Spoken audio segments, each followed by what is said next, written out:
পুরুষও কান্না করে, কিন্তু চিৎকার করে নয়। পুরুষও কান্না করে দরজার খিল আটকিয়ে। পুরুষ কান্না করে নিজের মনে মনে। পুরুষ কান্না করে কখনো বা আয়নার সামনে নিজের দিকে নিজে তাকিয়ে। পুরুষ পাড়াপড়শিকে জানিয়ে চিৎকার করে কান্না করে না। পুরুষ কাউকে জানায় না সে কষ্টে আছে। শত দুঃখ থাকলেও নিজের মধ্যে রাখে পুরুষ। কাউকে জানায় না, হাসি মুখে সমস্ত কাজ করে নেয় পুরুষ। কিন্তু নীরবে নিবৃত্তিতে পুরুষেরও কষ্ট হয়, পুরুষও কাঁদে, পুরুষেরও মন ভাঙে। পুরুষ তুমি ইস্পাতের ন্যায় শক্ত, তুলোর মতো নরম। পুরুষ তুমি গ্রীষ্মের রোদের মতো পরিশ্রমী। পুরুষ তুমি পৌষের শীতের মতো ধৈর্যশীল।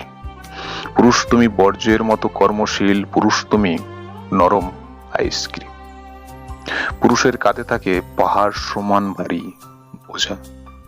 পরিবারের দায়িত্ব, স্ত্রীর চাহিদা পূরণ। দিন শেষ হলেই ডাল লাগবে, চাল লাগবে, দিতে হবে গ্যাস বিল। ছেলে মেয়েকে ভর্তি করতে হবে কোনো নামি দামি ভালো স্কুলে। শরীরের শেষ রক্তবিন্দু দিয়ে পুরুষ পরিশ্রম করে যায় তার পরিবারের জন্য। পুরুষ তুমি অসুস্থ থাকলে সারা পরিবার থাকবে অনাহারে। সারাদিন পরিশ্রম করতে হবে তোমাকে হাড় ভাঙা খাটুনি খাটার পরে আসতে হবে তোমাকে ঘরে ফিরে। ছেলের এটা চাই, স্ত্রীর এটা চাই, স্ত্রীর দামি শাড়ি চাই, শুনতে হবে নানান কথা। সবাই সবার জন্য সবকিছু চাই, কিন্তু তোমার কথা কেউ ভাববে না। পৌষের শীতের মধ্যে তুমি ফাটা পা আর ছেঁড়া লুঙ্গি পরে পুরো শীতটা কাটিয়ে দেবে। সবাই সবার কথা ভাববে, কিন্তু তোমার কথা কেউ ভাববে না। পুরুষ তুমি বর্জ্যের মতো শক্ত, সূর্যের মতো কর্মঠে।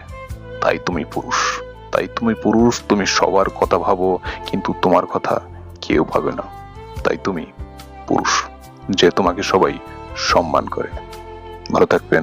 নমস্কার।